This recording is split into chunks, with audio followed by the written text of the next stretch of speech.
Cikal bakal Kerajaan Arab Saudi.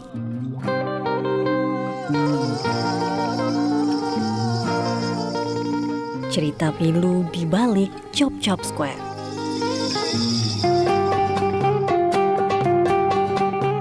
Masjid bersejarah. Berziarah di Uzbekistan. Kota kelahiran Imam Besar Islam. Riwayat hadis termasyhur. Makam para nabi di Yordania. Kiblat pertama umat muslim. Mari berwisata religi ke Timur Tengah.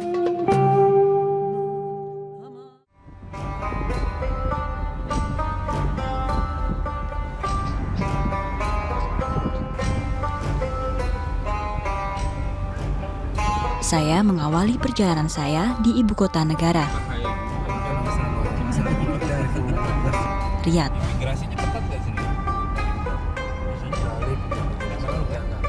Disinilah cikal bakal sejarah Kerajaan Arab Saudi, kota lama di Riyadh. Berjalan di dalam kota lama serasa menjelajah Arab Saudi 350 tahun lampau. Tidak ada yang diubah. Keaslian bangunan masih dijaga dan dipelihara oleh pemerintah.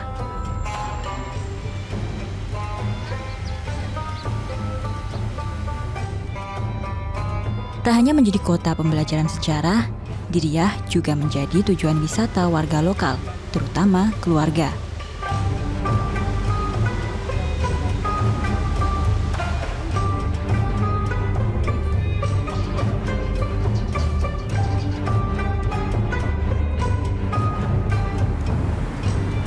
Mendalami sejarah Kerajaan Arab Saudi tak jauh dari Riyadh, masih di pusat kota lama, saya melanjutkan perjalanan ke Museum Masmak. Museum Masmak dulunya adalah benteng. Bangunan ini berdinding tebal, dibuat dari tanah liat, terletak di pusat kota. Benteng Masmak memiliki peran penting dalam perebutan kembali Riyadh dari Turki 200 tahun lalu.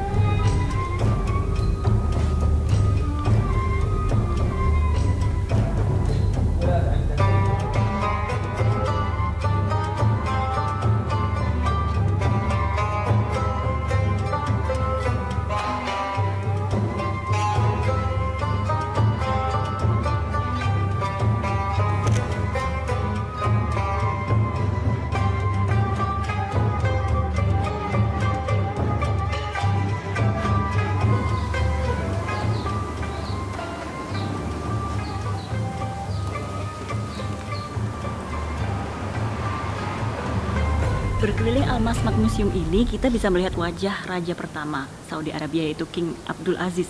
Karena disinilah King Abdul Aziz pertama menyerang Riyadh dan menjadi asal-usul berdirinya negara Saudi Arabia atau Kerajaan Saudi Arabia yang sekarang ini.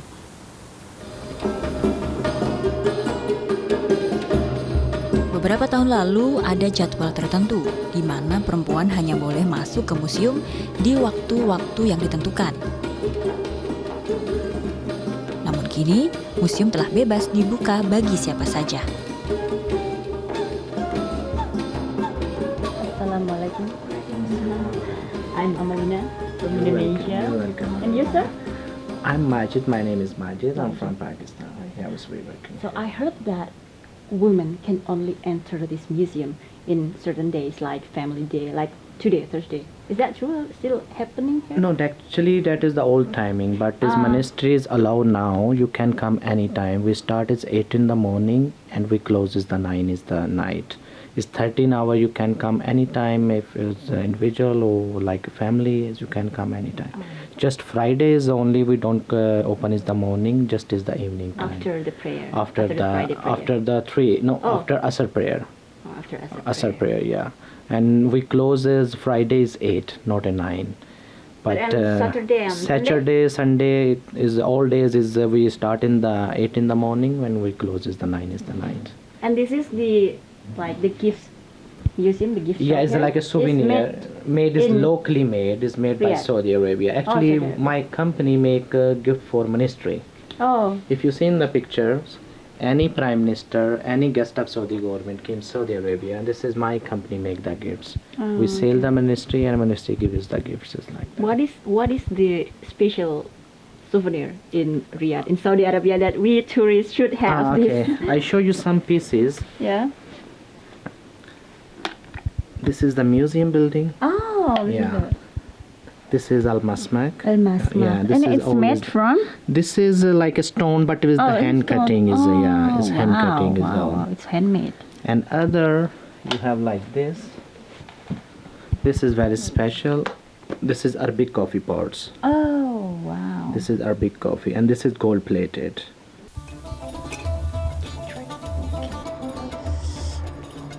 Keluar dari Masmak, saya memasuki Dira Square.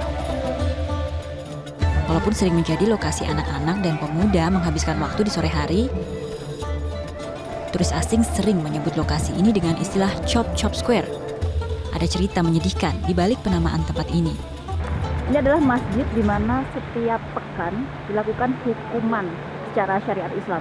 Salah satunya hukuman pancung. Di tempat saya berdiri ini, tempat di mana setiap Jumat para orang-orang yang dihukum atau divonis bersalah dihukum pancung di sini. Dari ibu kota Riyadh, saya melanjutkan perjalanan ke kota suci Mekah. Melalui jalan darat, jarak Riyadh ke Mekah sejauh 869 km. Dan saya pun harus menempuh 12 jam perjalanan menuju ke Tanah Suci.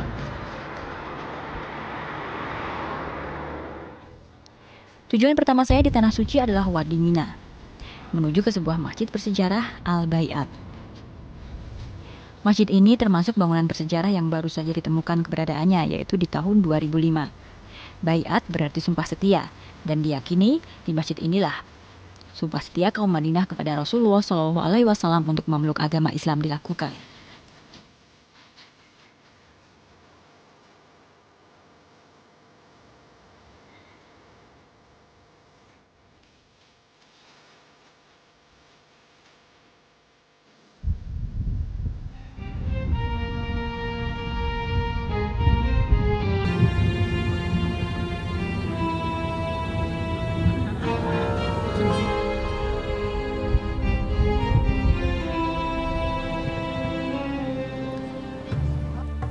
Lokasi kedua yang saya datangi adalah Jabal Rahmah di bagian timur Padang Arafah.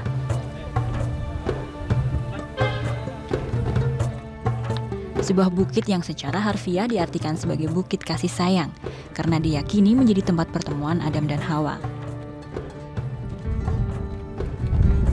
Para wisatawan dapat dengan bebas mengunjungi dan berdoa di Jabal Rahmah.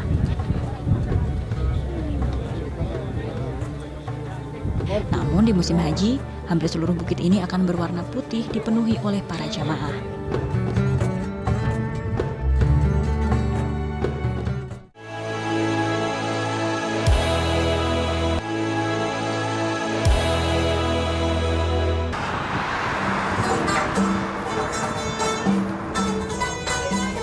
Bukhara dikenal sebagai kota kelahiran para imam besar Islam.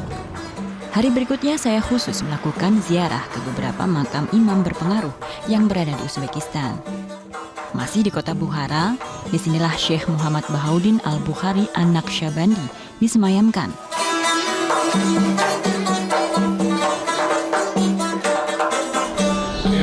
Jadi disinilah makam Bahauddin Naqsyaban atau tarekat leader atau pemimpin tarekat Naqsyabandiyah. Ia lahir di Bukhara, kemudian dimakamkan di sini, dan sekarang ini menjadi tempat ziarah atau tempat berkunjung para turis. Mereka datang untuk mendoakan atau sekedar melihat-lihat sekitar. Beliau adalah seorang wali, pemimpin tarekat Naqsyabandiyah yang cukup besar dan berpengaruh dalam gerakan tasawuf. Umatnya tersebar di seluruh dunia, bahkan hingga di Indonesia. Tarekat Naqsyabandiyah dipandang mampu mempertahankan keislaman di Asia Tengah dan Eropa Timur di tengah komunisme Rusia pada abad ke-13.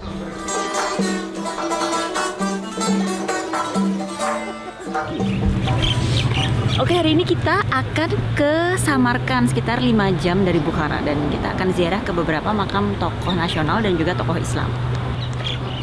Ayo. Kami melanjutkan perjalanan menuju Samarkand.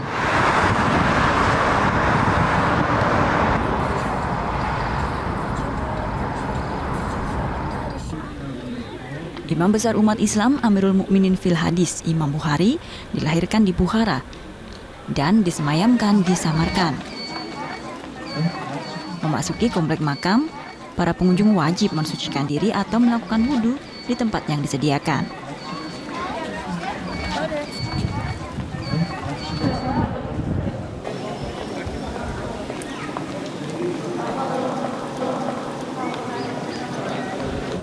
Makam Imam Bukhari berada di tengah, dihiasi bangunan porselen yang indah dengan warna dominan biru bertuliskan ayat suci Al-Quran. Imam Al-Bukhari, perawi hadis yang memiliki julukan sebagai sang penjaga hadis, sanggup menghafal sekitar 600.000 lebih hadis dan 7.000 diantaranya dibukukan dan dinyatakan sahih. Nah, makam Imam Al-Bukhari ini memiliki kedekatan tersendiri dengan Indonesia karena pada tahun 65 Presiden Soekarno diundang untuk datang ke Uni Soviet.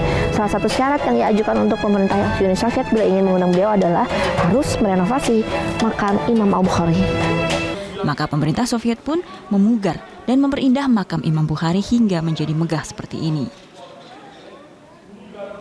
Ziyoratgohga juda ham ko'p ziyoratchilar tashrif buyurmoqda. Imom Buxoriy bilan Indoneziya xalqini bog'lab turadigan asosiy bir voqea bu Sovet tizimida 1950-yil, 60-yillarda Indoneziya prezidenti Sukarno o'sha Moskvaga kelishligi va bu joyda ziyorat qilishligi taklif bo'lgan. Dan cerita Soekarno pun masih sering diceritakan kepada seluruh peziarah hingga saat ini. Kompleksnya terletak di Desa Hartang, 25 km dari pusat kota. Pengunjung hanya diperbolehkan berdoa di sekitar bangunan.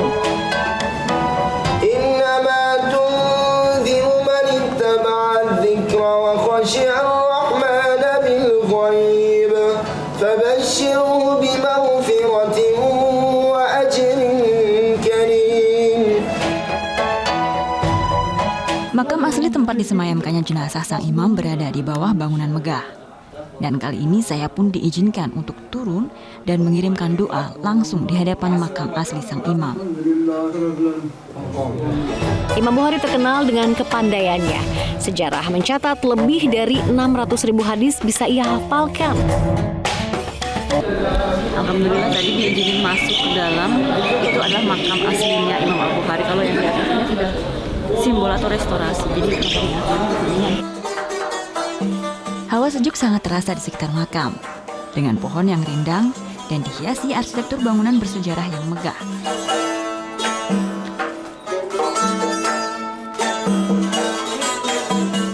Di komplek makam ini terdapat juga perpustakaan dan masjid.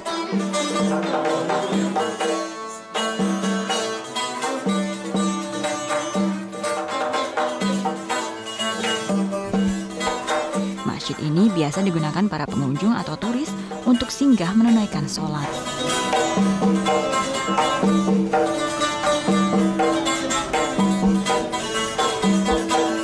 Hampir sama dengan Bukhara, Samarkand adalah kota yang dilalui jalur sutra kuno di Uzbekistan. Maka jejak peradaban Islam di sini pun terlihat sangat kental.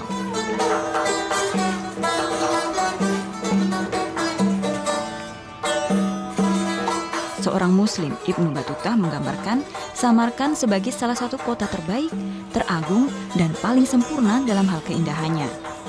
Mengunjungi alun-alun Registan, saya pun memahami kenapa Ibnu Battuta terpikat dengan kota ini.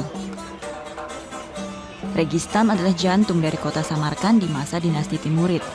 3 madrasah yang sangat megah berdiri di area Registan: Ulughbek, Sherdor, dan Madrasah Tilakori. From Bukhara and then we are here in Samarkand. So can you tell us about Yeah, now we are arrived in Samarkand city. Yes, Samarkand. So after Imam al-Bukhari complex, the first central complex is Registan Square. Yeah, Registan Square, 3 madrasa faces each other. So in the left hand, this is Mirza Ulugh-Bek Madrasa, belonging to 16th century. Yeah, and Mirza Ulugh-Bek lived in 16th century after Amir Timur's grandson. Yeah, Mirza Ulugh-Bek ordered to build this madrasa for students to study different science, most religious science. So in front of us there is Tilla Kore Madrasa. Yeah, Tilla Kore Madrasa means Tilla is golden. Yeah, Kore is a golden imam. On the right hand there is Sherdar Madrasa. Yeah, Sherdar Madrasa. Why we call Sherdar? Sher means in English tiger. Yeah. In 16th century, in Central Asia, we had a lot of tigers. So on the top of the building, there is 2 pictures of tiger.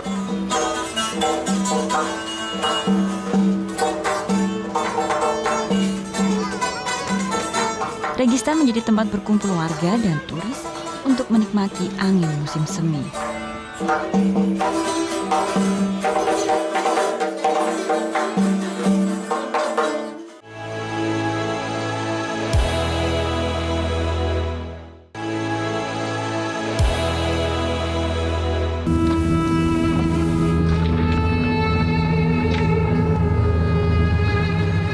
Mengunjungi Jordania yang berada di Jazirah Arab ini tentunya kita jangan melewatkan wisata religi Islam dengan mengunjungi dan berziarah ke makam para nabi. Saya pun berkesempatan mengunjungi beberapa makam nabi yang letaknya tidak jauh dari Laut Mati, tepatnya di Provinsi Balka, Jordania. Tibalah kami di makam Nabi Syuaib. Tempat ini disebut sebagai Lembah Syuaib atau Wadi Syuaib karena Nabi Syuaib pernah tinggal dan meninggal di kawasan ini. Nabi Syuaib namanya disebut 11 kali dalam Al-Quran. Nabi yang diutus oleh Allah Subhanahu wa Ta'ala kepada kaum Madian dan Aikah untuk memperingati mereka akan kelakuan buruk mereka yang suka mengurangi timbangan dan mendapatkan keuntungan dari cara menipu. Jordania memang terkenal dengan makam Nabi dan sahabatnya. Itu dia kenapa traveler Muslim senang sekali ke Jordania, karena mereka akan kembali lagi mengulas sejarah yang ditulis dalam Al-Quran. Dan saat ini, inilah makam Nabi Syuaib.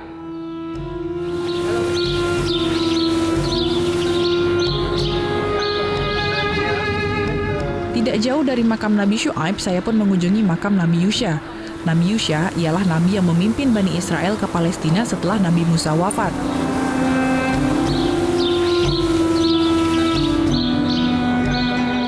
Makam Nabi pada umumnya memang lebih panjang dari makam orang-orang biasa, tetapi saya sedikit terkesima melihat makam Nabi Yusha ini karena ukurannya yang memang luas dan lebih panjang.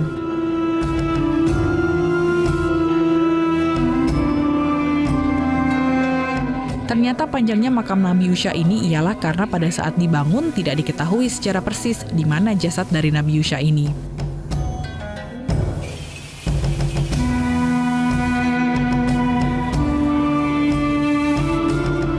Kami pun menyempatkan berdoa yang dipimpin oleh salah satu juru kunci makam. Beberapa makam Nabi di Jordania ini telah direnovasi sebagai bentuk kepedulian pemerintah Jordania terhadap makam-makam Nabi. Tidak mau menyia-nyiakan kesempatan, kami pun melanjutkan perjalanan ke Provinsi Karab, tepatnya di daerah Al-Mazar dan Al-Janubi. Kami menyempatkan berziarah ke makam 3 sahabat Nabi yang berjaya pada Perang Mu'tah. Mereka ialah Ja'far bin Abi Thalib, Zaid bin Haretha, dan Abdullah bin Rawahah. Setelah cukup puas berziarah, saya pun melanjutkan perjalanan menuju Kota Aman. Di Kota Aman ini juga banyak tempat wisata yang bisa kita kunjungi. Tempat kunjungan wisata yang favorit di Kota Aman yaitu Aman Citadel dan Roman Amphitheater.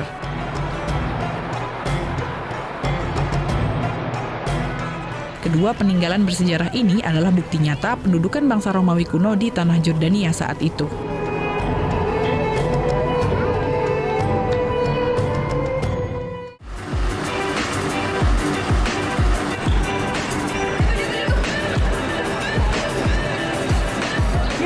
Dan hari ketiga kita akan melanjutkan perjalanan ke Masjid Aqsa.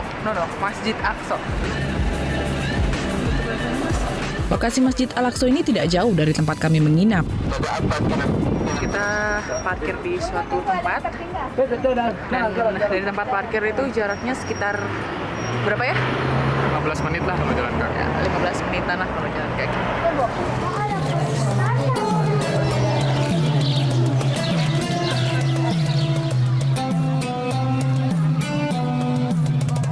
Tibalah saya di Masjid Al-Aqsa, masjid yang merupakan kiblat utama umat muslim sebelum di Ka'bah Mekah. Dan pertama masjid yang dibangun oleh menurut umat Islam ada Nabi Sulaiman alaihi salam yang dibangun pertama Masjid Aqsa.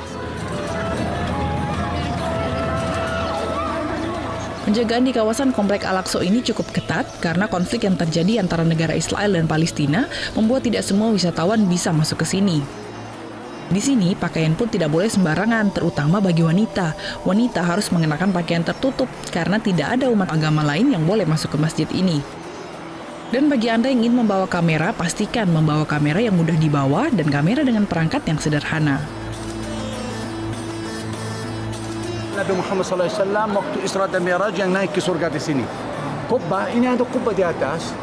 Sakhra, ini ada sakhra di dalam bahasa Arab ada sakhra, yaitu ada batu asli. Yang dimana Nabi Muhammad SAW naik ke surga Sidratul Muntaha. Berkunjung ke tempat ini mengingatkan kami tentang kisah Nabi Muhammad SAW pada saat melakukan Isra Mi'raj, tepatnya di kubah batu yang menjadi saksi perjalanan Nabi ke langit ke-7.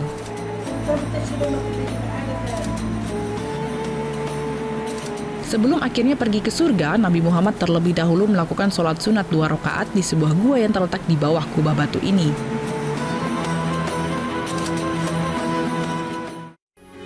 Metro TV. Jelajahi cara baru mendapatkan informasi. Download Metro TV Extend sekarang.